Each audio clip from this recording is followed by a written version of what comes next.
Hey everyone, this is Wolf of Wolfe and Brennan in the Morning. I'm just coming on here to give a quick disclaimer for today's episode.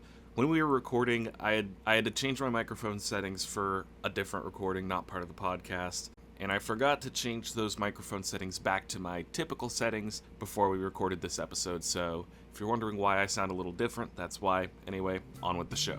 I'm getting rid of Britta, she's gotta go. I'm getting rid of the bee, she's a no good bee. I'm getting rid of Britta, I'm getting rid of the bee, she's a GDB. Take it, Pierce. What? Hell yes. Wolfe and Brennan in the morning. And we are back once again. This week we are discussing home economics. Woohoo, I remembered the episode title this time. Anyway, I'm Wolf, and as always, I'm joined by Brennan. Greetings. Yeah, so today, as I said, we'll be discussing home economics, but first, we have to do our Old White Man Does. Wait, I'm Old White Man Says? Yeah, gotta do our Old White Man Does segment. And I don't have one this week, so I'm going to turn it over to Wolf to share something from, I believe, his grandparents. Yes, so my grandpa said this. He passed away a few years ago from cancer, but when he was around, I had no idea he said this, but apparently he said this quote quite often. It's not funny or anything. It's more inspirational, so we're going in a different direction from most Old White Man Does segments. So this quote is, if it won't kill you and people won't be talking about it in 100 years, why not do it? That's fair. Yeah, it's like a you only live once type of thing. Yeah. It's also kind of like our friend's quote, it's either a good time or a good story. Yeah. Or Yeah, the, very similar. The song by AJR, 100 Bad Days Make 100 Good Stories. Oh my gosh, yes. Yeah. Love that song. Love AJR. They're my favorite band. They're my brother's favorite band. Nice. So, actually, a little tangent about AJR. Yeah. I really hope no one from my high school is listening to this, but basically, during the family crisis we had for a while, my brother, we left the boarding school that we lived at, and my brother stayed behind in the dorm to finish out his senior year. And at this little boarding school, they had a rule where you could not listen to music that wasn't by a Christian artist. So, like, and then even some of the Christian songs we weren't allowed to listen to, like Heathens by 21 Pilots, that was a no-no. Even though it's about, anyway. Well, we'll ignore that. But that one we could not listen to because it was in the Suicide Squad movie and a whole bunch of other stuff. But it wasn't even in the movie, I don't think. I think it was just on the soundtrack for the movie. Yep. But it's affiliated with that movie, and that movie's evil and demonic. So we're not going to let our students listen to this. Even though no one had actually ever seen the movie, they just, my favorite type of Christians. Yeah. So my brother was, without going into all the details, he had earned special status among the students for being a good kid. So he was allowed to take the landline into his room for half an hour a day and call family. So he would call me when I was at college, and I remember having my cell phone on the table and with my laptop next to it, and then playing music for him to listen to that was not approved. And the first one he always asked for was AJR, 100 Bad Days. Wow. So all these non-Christian, nothing bad in them, just not Christian artists. Yeah, so we broke the rules, I think, every day that semester. Nice. Yeah, it was great. And they never got onto it, it sounds like. No. Good. No, what that school taught us was not how to behave, but how to be sneaky about misbehaving. Yep. That's how it always is with strict rules, like strict parents, strict guidelines. It's just kind of how it always seems like. Yeah. Teach you how to identify someone based off of their footsteps. Yep. Yeah. That way you can know if you're about to get in trouble or not and hide whatever you were doing. Yeah. Yeah. Yeah. The amount of times I used that to hide my Nintendo DS before my mom entered my room growing up. Pretend like I was asleep. Oh man, that's a universal backstory right there. Also, I don't know if you could hear this, Brennan, but some dude just drove by, like, really loud. Like, I think my noise suppression on Discord's on, so you can't hear it, but I saw the audio peaking on Audacity, so... Yeah, I didn't hear it. Good, yeah. Like, put on a muffler, dude. Anyway. My brother has like a saying he says every time someone with a super loud truck drives past. He just looks at me and just goes, "Tiny penis." It's gotten to the point where when he's driving with his girlfriend, she'll just look at him and say, "Don't you dare." Oh, man. All right. Not. All right, let's get to the episode. Yeah, let's actually talk about Community, the thing that we're making this podcast We're for. 6 minutes in, we haven't started talking about the episode yet. All right. Yep. Well, we've talked about the title, but that's it. Yeah. So, I'll do a recap of home economics first. So, in this episode, Jeff doesn't deal with the loss of his condo very well, opting to live in his car. Britta tries to make things up with Vaughn, but he refuses. And Pierce ends up in Vaughn's band, and Jeff ends up crashing with Abed for a few days. Britta tries to be friendly towards Vaughn, only to realize that he's making songs that disrespect her and put her down. She then moves back and forth between trying to pull Jeff out of his funk and confront Vaughn about his song. Pierce ends up confronting Vaughn too, who gets upset and then leaves. Abed tells Britta she needs to help Jeff get back to normal, albeit in not the best of words. But then she does do that, and not in the way that Abed suggested, of course. So Jeff moves out of Abed's dorm, starts looking for places to live, and Vaughn writes a song at Pierce's expense instead of Britta's. And Annie's hopes and dreams of being with Troy are crushed, yet she still helps him on preparing for his date with another girl. Annie. Poor sweet Move Annie. on, woman. Poor sweet Annie in this episode. I know, it's very sad. Yeah. So, before we discuss, do we want to assign letters to each plot? Yeah, because there's a lot in this one. Yeah, so I think A lot of Jeff, plot. I think it makes sense to have Jeff be the A plot. Considering he was supposed to be the main character. Yeah, I'd say Jeff losing his apartment and living in his car and moving with Abed is A plot. I would say Troy and Annie are B plot, right? Yeah, that makes sense. Yeah. Because then the Britta and Pierce plot is a little more on the goofy side of things, And which it's- when there's three plots, the C plot tends to be the sillier one of the three, Yeah. I think. Yeah, and the one with Troy and Annie seems to have a bit more screen time, I think, than That makes Britta sense, yeah. actually like addressing the issue with Vaughn. Yeah, that makes sense, yeah. yeah. All right.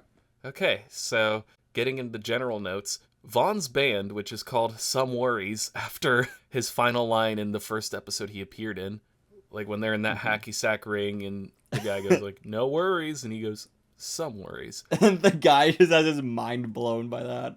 Yes. So they named the band after that. And so anyway, Some Worries legit makes some bops. Mm-hmm. Like, there was a period of time for several months where I listened to both Getting Rid of the B and Pierce You're a B. Oh, they're on my unironically. playlist. They're on some of my playlists. Yeah, they're Yeah. great songs. They are great songs. I'm so glad that Community published the songs from the first season. Oh, not just the first season. They've published songs from other seasons as well. Really? I won't say on recording because it spoils, I think, season 6 episode, season 5 episode. Okay. Because the one I found on Spotify is only season 1. I'm on YouTube Music. I'm not on Spotify. Oh, you it left Spotify? Yeah. Okay, that's why then. Mm-hmm. Yeah, different platforms. Yeah. Anyway, yeah.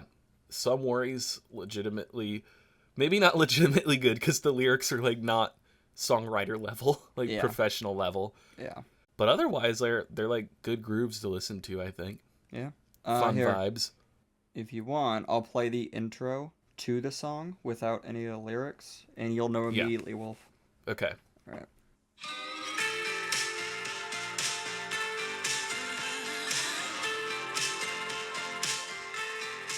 All right. That's all I'm gonna play. Wait, is that from? Let me see if I could say this without spoiling. Boat. I don't think so. I'll I'll send you the photo. For our listeners, Okay. it's an Easter egg. If you know what it is, great. If not, Okay. be ready for a great episode. Oh. Huh. Okay, I was thinking of Yeah. a few episodes later. And then the another iconic Troy and Abed rap later on. Yes. We'll talk about that Yes. I have like all of those on just a community playlist. It's great. That's amazing. But yeah, All right. some other general notes I have. Okay. So this is interesting because in this episode, Jeff is completely humbled and loses himself. Oh, completely. Yep. Yeah. And like he's basically, I guess he's feeling like he's defined by what he has, like his possessions or what situation he gets put in. Yeah.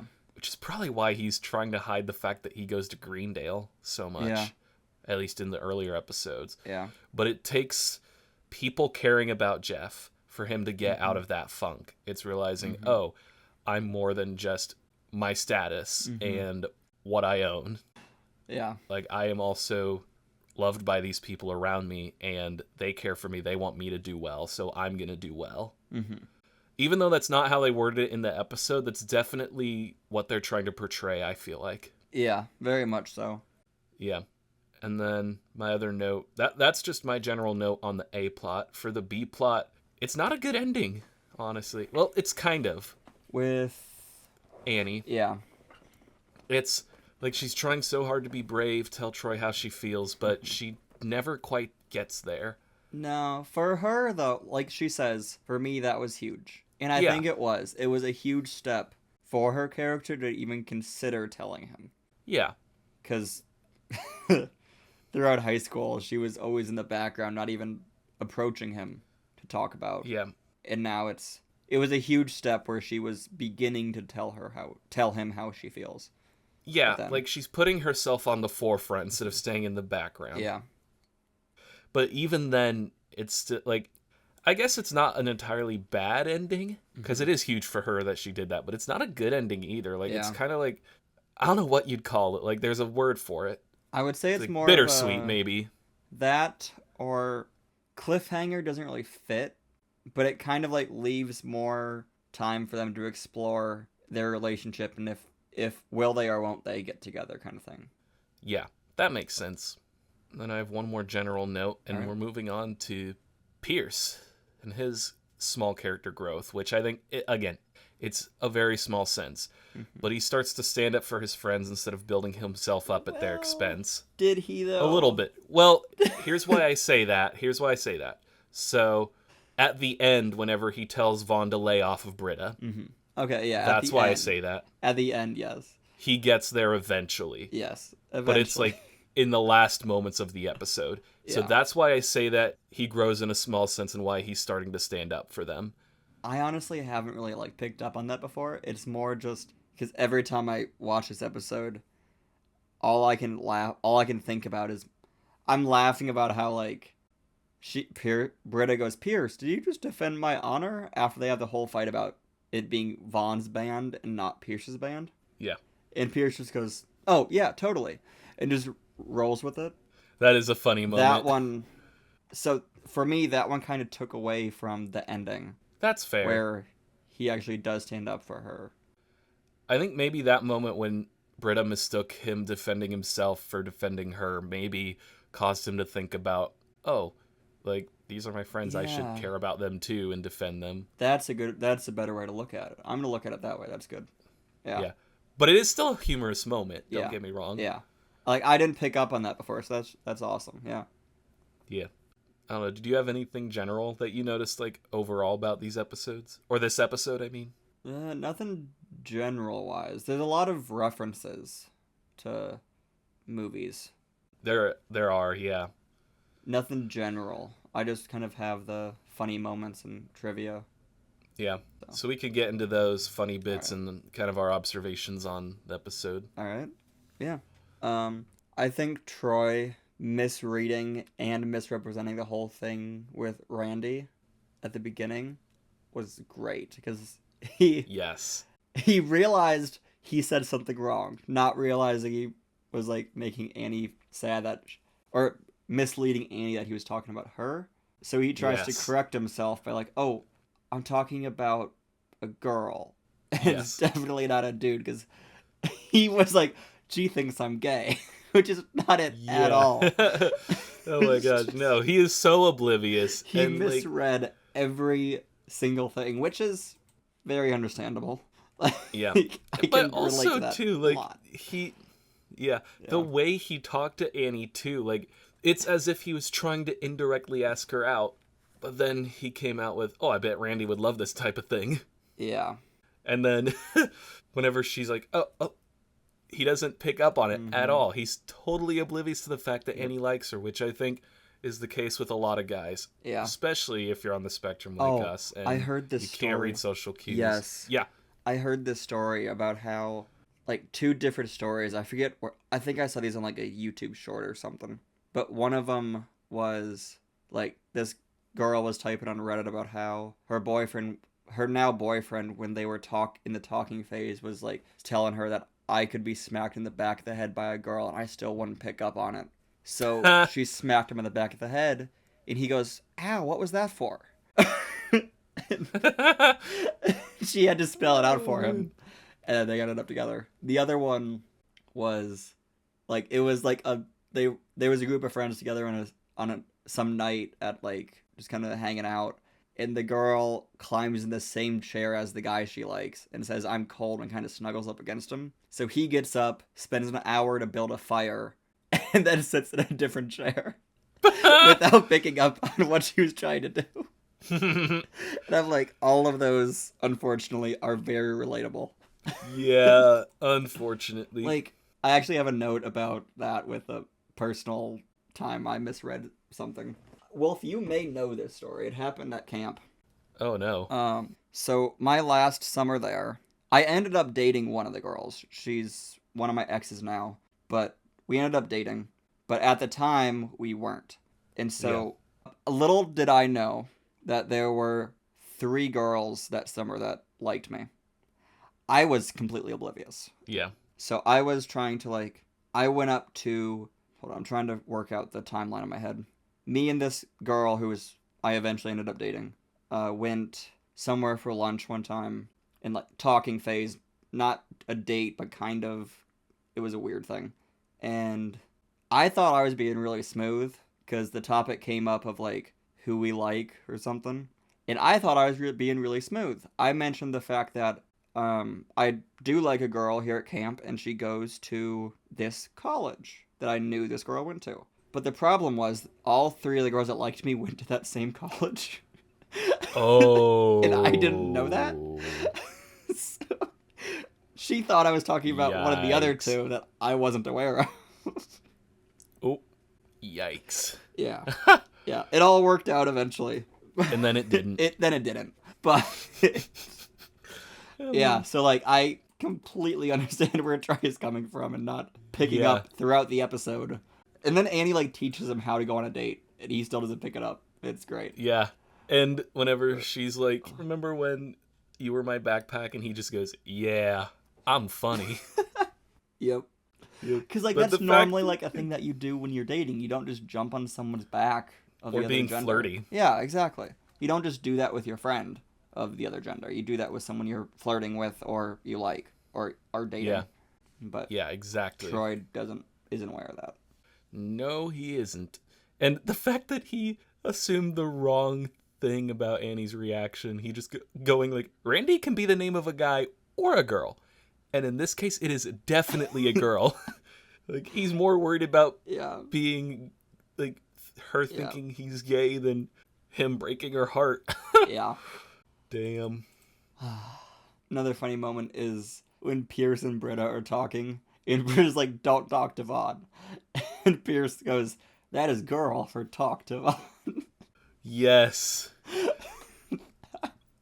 And then talks with Vaughn and ends up being in his band. Yeah, because, like, the thing with not all women, but some women, it's like you should do the opposite of what they say. Like, oh, no gifts. You better be getting her a gift. Yeah. So that's probably where Pierce is coming from. Mm-hmm. But in this case, no. She absolutely, don't talk to Vaughn. Yeah, so... do the opposite of what women says does not apply here. There are very here. Specific circumstances for that. And Pierce completely misreads which situation this is. Ladies, if you're dating a guy in the spectrum, he ain't going to be able to pick it up. So... No, he will do whatever you tell him. Yes. It's not going to go well if you tell him something and mean something else.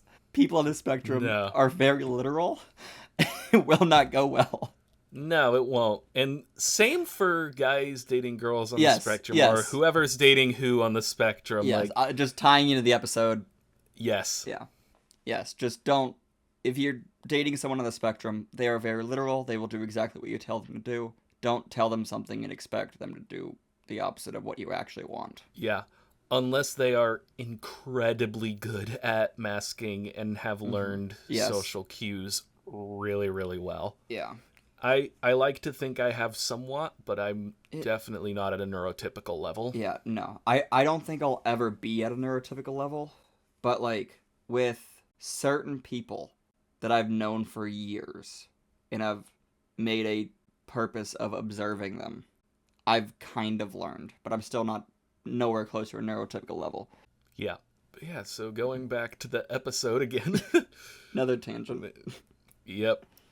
All right. Hey, it's a podcast. These things happen. Yeah. I want to actually jump over to Britta and Vaughn and Jeff whenever All right. Vaughn is like leaving and she's just like, can't we still be friends? But then going, isn't the word later already short enough? Yep. He just goes, lates. Every time I'm like, why do you shorten later? Yeah. But the fact that she just had to tack that on to her, like asking to be friends or like, he pleading didn't with them. shorten it. He just changed the last letter. I guess that's true, but it's one syllable less. Yeah. I didn't think about the syllables. Yeah. Yeah, well, still not worth it. No, it's not worth shortening at that point. Also on this episode, we didn't get our usual intro. Oh yeah, we did. There was no. Wait, was there the? There was an intro. It was just the like community written on a piece of paper, like at the end of the fortune cookie intro Okay. or fortune teller intro. It was Yeah. just the logo from the tail end of that There was no. over the pilot intro music. Interesting. Yeah, it was very short. They probably And I'm wanted like, to squeeze more into this one. that's fair, but usually they just shorten the fortune teller to just like, I can't tell the reason, or Yeah. I can't count the reasons I should stay, but do. Yeah. That's usually what they do, but in this case, they must have really wanted those additional 2 seconds. Yeah. Because, like, actually, it's just about the same length now that I'm looking at the wavelengths on Audacity. So, what was the point of going back to the pilot version? Yeah. Anyway, here's another funny moment that I like from Abed and Alright. Pierce too. Whenever Pierce was like, before AIDS, sex was like shaking hands, and Abed just goes, hence AIDS. Yep. That was the next one on my list as well. Was it? Yeah. Nice. That's a fun moment. Another really great moment is when Jeff just goes, the next person that offers me charity or pity will be mentioned by name in my suicide note. That's a funny moment too. That one, that if you ever want to get someone to stop offering you charity and pity, that is a great one. Don't Yeah. actually do that. But No, don't. I'm not saying do that. I'm saying it'll work very well, but don't do that. No, you don't want people to worry about you. Yeah. Yeah. But yeah, this is one of those quotes I think that, like, this is one of those things they couldn't do on network television today. Oh, that line would not work today. I wonder if they would even be able to get away with it on a new streaming show. I think they could get away with it on a streaming service, but on Yeah. cable TV, I don't think so. No, network television's playing it too safe now. Plus, like, it is such a touchy subject, so I get it. I get it. Yeah. It's still a great joke, though. Yeah, and I don't think Jeff's actually suicidal. Oh, no. It's very clear he wasn't. Yeah, But, and yeah. he's just being sarcastic Yeah. and trying to shut them up. Yeah. When Abed referenced E.T., it was great. Just saying, like, he's like E.T. He crashed at my place, and we're friends now, which is great for me, but bad for him, and he needs to get back. To which Britta goes, what am I supposed to do? And Abed just looks at her and goes, use your lady parts. Abed, that's not, you don't say that. But, yeah. And you don't also say, what is it he said again? He said something right after that. He said, do it, Britta. Seduce him with a tape. Seduce him and draw the tapeworm of Jeff's old self out of him with the bowl of milk that is your sexuality. That's an image. Just like that's That a is mental such image. an image. Yep. And, oh my gosh, Abed, like, I mean, he's being descriptive, like, He is. he's getting what he's trying to say across, is. just not in an acceptable way. Like, Perks- but like I do that all the time. Not Oh. not that. not that bad, but yes. Like I communicate very weirdly sometimes. Yeah. Like that sentence itself I just said was weird. I communicate through movies, like a lot like Abed in a way, Yeah. but yeah. Yeah. Well, here's the thing. Like sometimes I have to like I feel like I've made my point clear. It's just not in a way that neurotypicals would say it. Yes. I just accidentally smacked the mic. I'm sorry. Yes. But I, yeah, 100% so like agree with that. how Abed's a very extreme example right now. But Which- similar. I love that they like obviously they're making fun of it by taking it to an extreme. They don't actually. Yes. But yes, I love that the fact that like it's you could see someone who is neurotypical or neurodivergent actually doing this, but this is definitely just blown a bit out of proportion than what would actually happen. Yes. So I'm going to move over to Jeff and Britta again when he's showing her his condo on the computer. I love the background that's going on with his car. Like, if you're looking in the background, you can see the two girls making out on it that Britta mentions. And before she tells him it's being towed, it starts to be towed. You can start to see it, like, kind of lift up. You see the tow truck lights on. And he's, like, talking about it's got a hot plate that could plug into the cigarette lighter and whatever. She's like, then it cuts to Britta. She's like, yeah, but your car's being towed. Cuts back, and he just runs after her like, that's my house. That's a funny moment. Yeah. But also the background details in that are fantastic as well. Like, you can see, like, everything going on with the car in that moment.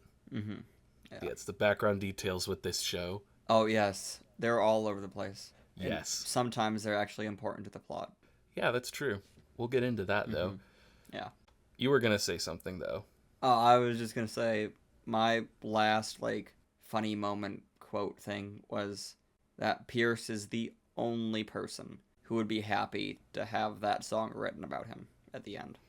Yes, I have that written down, too. He just, like, at first he's, like, a little bit offended, but then he just starts vibing to it. Yeah, he's the only person who could do that. Yep. But then in the end tag, he ends up making that revenge rap. Yeah. That is so clearly Pierce's lyrics that he just gave to this guy to rap absolutely. over. Absolutely. Which, Yeah. I don't know if this is true or not, but I heard in the commentary. The commentary for this episode was a lot of just, like, like, I loved it, but a lot of it was the cast just, like, joking with each other that wasn't tied into the episode at all. Yeah. So I couldn't tell when some of it was actually tied into the episode or if they were just joking with each other. But Yeah. one of the things they mentioned about this rapper is he's one of the guys who, like, helped write all of the raps in the show. Whoa. So I don't know if that's true or pretty not, epic. but that'd be pretty cool. That would be pretty cool. Yeah. They Yeah. made a lot of jokes about, actually, I think that's kind of a spoiler. Never mind. That's Okay. partially a spoiler. All right, we'll move away from that then. So this is I'm intentionally starting a tangent with this one. Okay. I apologize, but whenever Abed's like, sometimes I like to pour hot cocoa mix into milk and drink it like a cold hot chocolate. Yes. I call it special drink. Yes. Then Jeff going, and someday you will know it by its true name, diabetes. Yes. What a college food moment, like college kid food moment. Oh, I've done that before. It's wonderful. I want to try that now, but I want to know, are there any interesting college foods that you've tried, like weird mixes that only a broke college student would do? Nothing that I've done, because I've got that taste issue thing. That's right, yeah. So for our listeners, I've got this thing, which I think part of it is like texture with autism. Yeah. But I've also got something called, I hate saying the actual name of it because it sounds fake. But if you look it up, it's real, I promise. It's called super tasters. Basically, I was born with about 3 times the normal amount of taste buds. So taste is very extreme to me. So I can't eat a lot of stuff. It's very bland food for me. But my friend who lived next to me at college, we've got some stories of stuff that he would eat. Ooh. He made a macaroni-sicle one time. He just stuck a thing of like the microwavable mac and cheese that was already mixed up in like microwave and stuff, stuck it in the freezer, forgot about it for like a month, and just pulled it out with a fork and started licking that and eating that. Oh. That's Yeah. oh That one was pretty gross. oh yeah. Oh gosh. There's some other things that he did that I forget what exactly it was, but that was probably the biggest one. Yeah. The macaroni Oh, sickle. That was Yeah. yeah. See, I have a couple, and it's not gross like that. At least I don't think it is. But I actually did these fairly recently. I've not been in college for a semester now, but I'm living on my own for the first time, and having like moments where I'm like, I'm just gonna do whatever I want with this food now. Because before, whenever I lived on campus, I had most of my meals taken care of, so I didn't make weird food combinations. But now I do. So sometimes I like to make a bowl of Fruit Loops. Nice. And then I put Chips Ahoy around the side, like the cookie Chips Ahoy, like just dip it in like, or actually first I put the Chips Ahoy in the bowl, like kind of make a little like circle in it. Then the Fruit Loops, then milk, and then it's a weird combination. Doesn't sound bad though. It's not that bad, no. Especially because like you already eat cereal with milk, and you dip cookies in milk. You reminded me of something that I do. Ooh. Is it really depends on how hungry I am, because I can only do this when I'm starving. But basically I'll have a bowl of Cocoa Puffs, right? And I let that sit there for a while so the milk gets chocolatey, and then I eat the Cocoa Puffs, and then I'll have a bowl of Cinnamon Toast Crunch with the chocolate milk left over. Nice. Yeah, it's not gross, it's just normal cereal, but Yeah. I don't do much, I don't experiment much. Fair enough. My other food that I like to do, so there's this fruit snack that's exclusive to Walmart and is fantastic. It's better than any other fruit snacks in my opinion. It's called Fruit Smiles. Oh yeah. Those Actually, are good. I might have introduced those to you after a camper introduced them to me. Yeah. But yeah, so I like to mix those with vanilla ice cream. Oh, interesting. Yeah, and that was actually inspired by something in New Zealand when I was studying abroad. They have this thing called Goody Goody Gumdrops. It's like an ice cream that has gumdrops in it. So I basically made a quote-unquote Walmart version of that. I'm trying to think of other weird... Oh, what is the... It's not licorice. It's like the red vines, you know? Yeah. Why is my uncle calling me right now? I'm recording a podcast. God damn it. Red vines and frosting is pretty good together. You kind of dip in the red vines in the frosting. That's not bad. Yeah, I just told him can't talk recording a podcast. Why did he call me? Like, I think he and my aunt are at my parents' house for dinner, and he probably was trying to like get me to go over there. I'm like, this is podcast night. I live on my own now, so I don't have to cancel my plans that I already have in place. Yep. Yeah. Oh, it's not food, but it's a drink. Okay. I mean, it's probably more related to the episode then, because Abed talks about a drink. Yeah. Ale 8 and bourbon. Ooh. That's phenomenal mixture. Like a bottle of Ale 8 with a shot of bourbon in it. That does sound good. That's a phenomenal mixture. Yeah, but it's got to be the right bourbon, though, right? It can't just be any old bourbon. I have yet to find... Well, I don't buy a lot of different types of bourbon. I think I get Maker's Mark or Buffalo Trace. And those are the only two I get. Fair enough. I get the Buffalo Trace one because it makes me laugh when I think of Spring Hill and the cheer that we do with there. Yes, because... Buff tea. Because at the camp we worked at, there was a cabin area. We had different cabin areas with different names, and one of them was named Buffalo Trace. But there happens to be an alcohol company that goes by the same name. Yeah, a distillery. I would not be surprised if the distillery donated money to the camp, so they named that to build that housing area, so they named it Buffalo Trace. Could be. I wouldn't be surprised. I don't think a camp's ever going to admit that. Oh, but... they would never admit it, I don't think. But I wouldn't be surprised. It's possible. Yeah. Because they're not too far apart. Not that Granted, far, they're no. not in the same state, but it's closer than you'd think to the camp. Yeah. So. Yeah, I think it's actually closer to the camp than the camp's main location. Yeah, it is. Is to the... Yes, that's a good way of describing it. Yeah. But anyway... Now that we've gone on a different tangent from our tangent that I started on purpose, I just have a few more funny moments. Okay. Not very many, because we are about 45 minutes in, but the way Annie's rolling dice. Oh my gosh. And the fact Oh, that even though yeah. like she's trying so hard to prove she's not an innocent girl, Mm-hmm. but then she comes and does like Does basically that. you can't, the listeners can't see what I'm doing with my hand. I was mimicking the motion, and I'm like, wait a minute. I'm glad you live alone. Yes. Where you can do that. Well, I held my arm up and Okay. did the like back and forth motion. I didn't do it in the area where How Annie Annie did it. should have done it. Yes, I did it like up in the air, like how Annie should have done it instead Yeah. of Basically, she did a rolling motion, but it looked like she was Yeah. having a little fun with. I don't know how to put this. Yeah. I don't know. I'm that one episode that's coming up, we're gonna have a hard time talking about it if we have a hard time talking about this. Might have to just put a content warning on that one and just say we're gonna be talking about this stuff. Be prepared. It's gonna be awkward as hell. I'm not looking forward to that one. Yeah. It's gonna be funny though. Oh, it'll be funny because of how uncomfortable I am. Yeah. Yeah. Anyway, I also like how whenever Vaughn's performing in the common area, they have some like images in the background, like posters with his face and then their band name on it, like Some Worries. Yeah. And that's before they mention the band's name at the end of the episode. Like I saw that and I was like, is that the album or is that the band? And then we found out it's the band. I'm like, that's a good band name. You know how cool it would be to have one of those posters from like left over from production? That would be fun. Having like Some Worries. Yeah. That would be the only band poster I would have up in my room. Fair enough. Yeah, I just realized I don't have any band posters either. Nah, it's all Star Wars and Last Airbender and nerd stuff.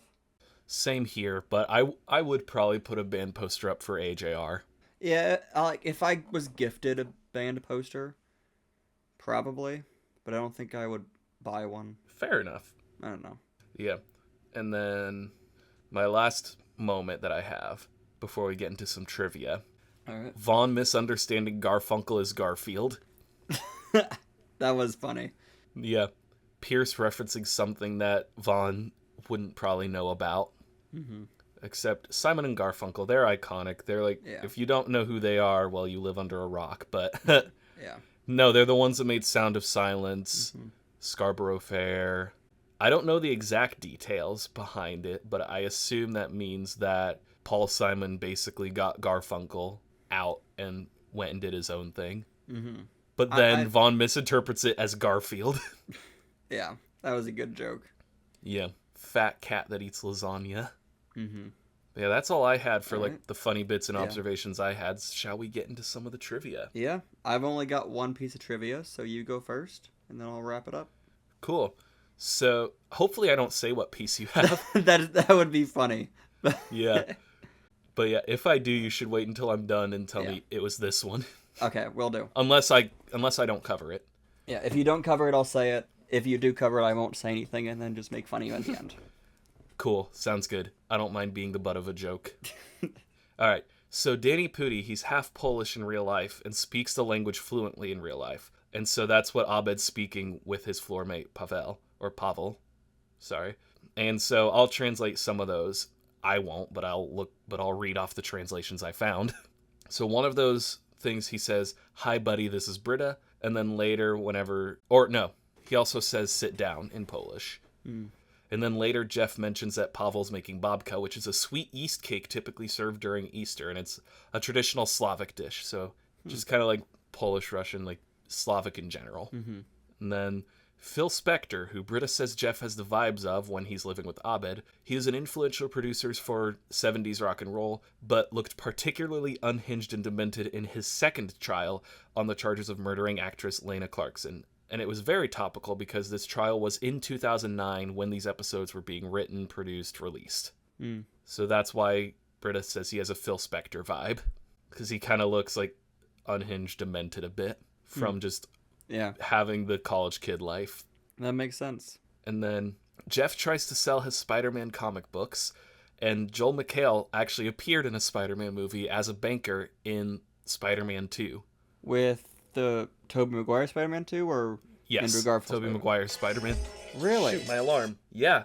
Yeah, Huh. he was in that. It was in the scene whenever Tobey Maguire like kicks Aunt May's chair out of the way as Doc Ock flings the like vault door at them.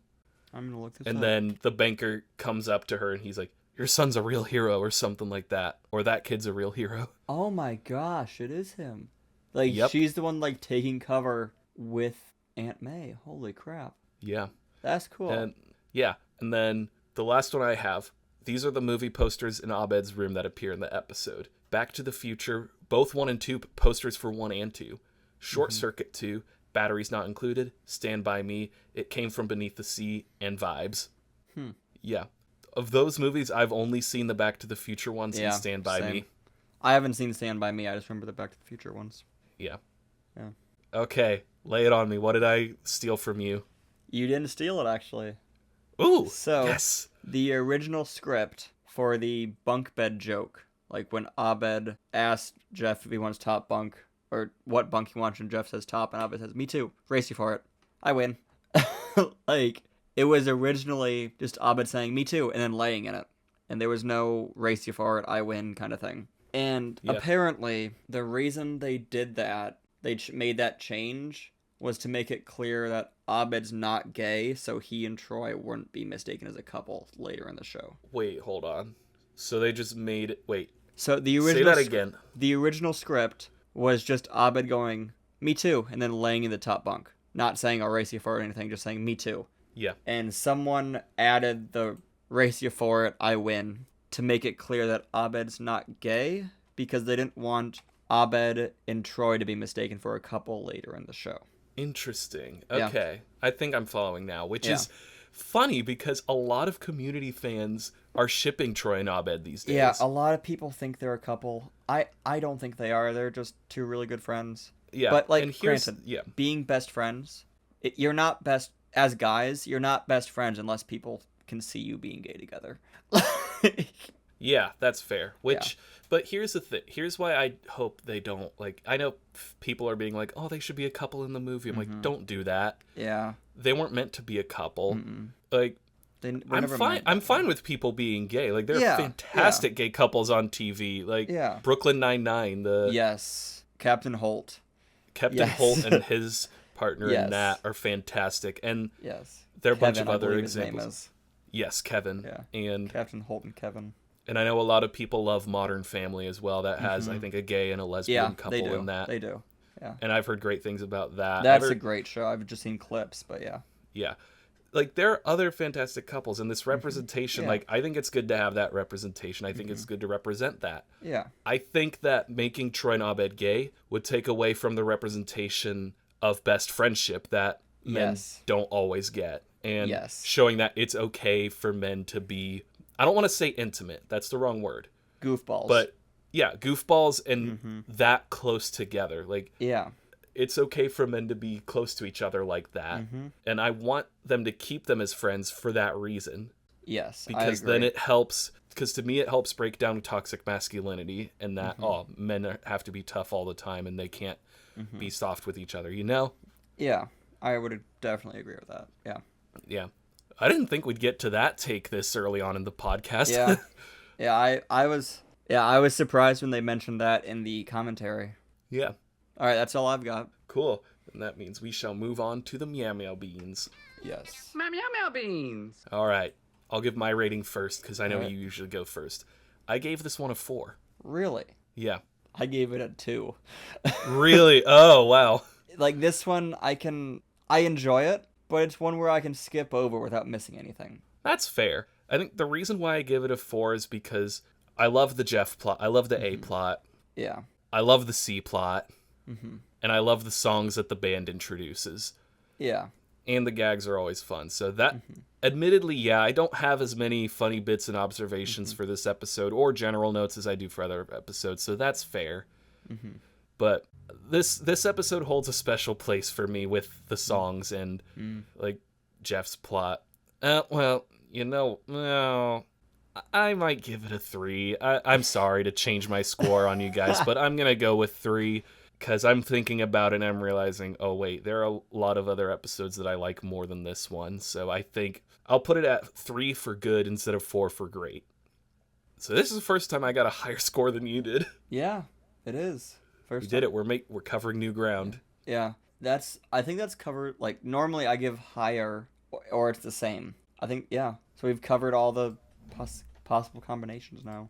Yeah, except right. that's our first 2 in general. Yeah. Neither of us have rated an episode out of 2 yet, except We haven't? your rating. Hold on. No, I haven't. I think this may. I don't know if this is my first 2. I think there may be another one. Let me scroll. No, back. I think it is your first 2. Scroll back through the notes. Oh no, I had a 2, but then you convinced me to change it to a 3 one time. Yeah. So I guess this happened the opposite way, except you didn't really do much convincing. I just thought my way into a 3. Yeah. But yeah, so I got a 3, you got a 2.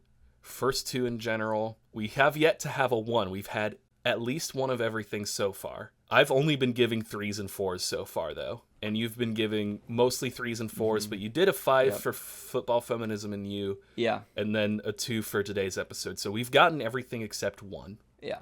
Which that'll Give come it time. eventually. Yeah, eventually. But yeah, that's all I have to share about the episodes. So Same with me. cool. Then I'll just go through the usual spiel at the end. All Make right. sure to follow us on Instagram and Threads. We'll post stuff on there, mostly just to promote the episodes, but occasionally we'll post some other things as well.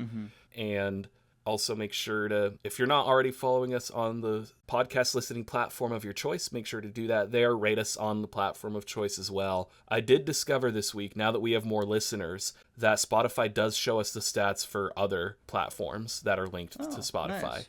Yeah, so I can see the stats for more than just Spotify. So yeah, please rate us on whatever platform you prefer. We also have Q&A questions occasionally. Or not a Q&A, but like just a little question. If you want to answer it, it's optional. It's just a thing Spotify does for their episodes, so it probably doesn't appear on the other platforms. And then we also have the YouTube channel. That's just episodes if you prefer to listen on there. Make sure to subscribe there. And then that's all I've got. I've been Wolf. And I've been Brennan. Tune in next time and we will discuss the episode Debate 109. All right. Yes. Goodbye, everyone. Pierce, pierce, pierce, pierce your uppy. Pierce, pierce, pierce, pierce your uppy.